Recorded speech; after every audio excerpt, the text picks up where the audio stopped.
Both these machines are Edison Amberola 3s. This is the oak version and this is the mahogany version.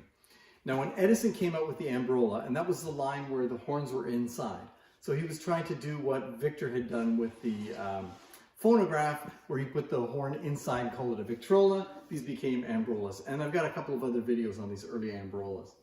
The thing about these is they were first introduced as an Amberola. Then that machine, which was 2 and 4 minutes, later morphed into a second one that was only 4 minutes and had a slightly different mechanism. It had the opera mechanism. And so at that point he had to designate them differently. So he called one the A, the one with the 2 and 4 minute, and the B was the 4 minute only. Then for a short while they made these, and what he did here was he introduced a machine that was in this kind of pedestal cabinet without the front doors and completely enclosed cabinet.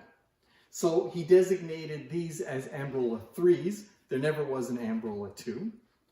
And so they were 3s, but it's also a Model B because it's the 4 minute mechanism, just like the Amberola 1B. These are the Amberola 3Bs.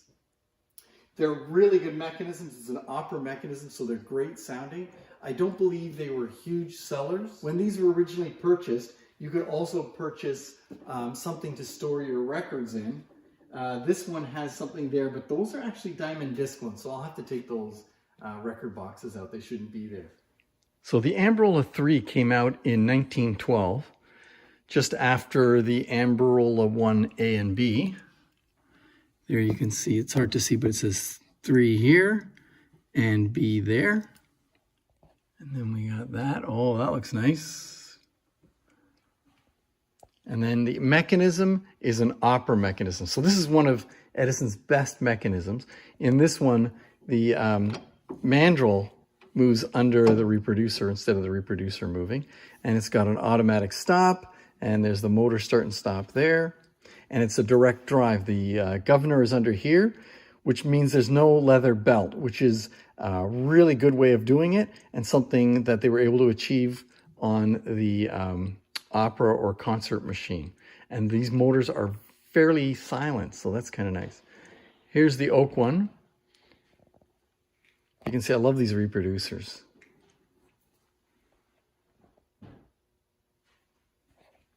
And then the front grille, painted metal horn, wood grain, then a shelf, and then it's got something on either side of the shelf so that if you put record boxes there, they don't fall off. And then there's a little edge on the shelf too. Wow, I really should have dusted that. Didn't see that when I started. They're really nice machines, even though they weren't that popular. Okay, we're going to play this one. You can see the cylinder has shrunk quite a bit and doesn't quite fit on the mandrel properly. These can be reamed out and fixed, so it's not such a huge deal, but this one will play, at least most of it, as it is. Let me move this under there.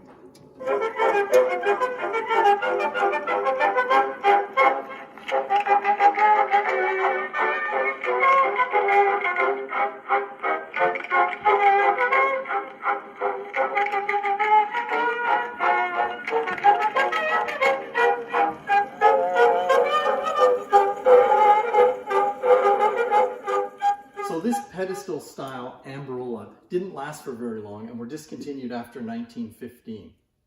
It's still a pretty nice machine, quite rare, and they sound great. I mean, it's an opera. So they really are good machines.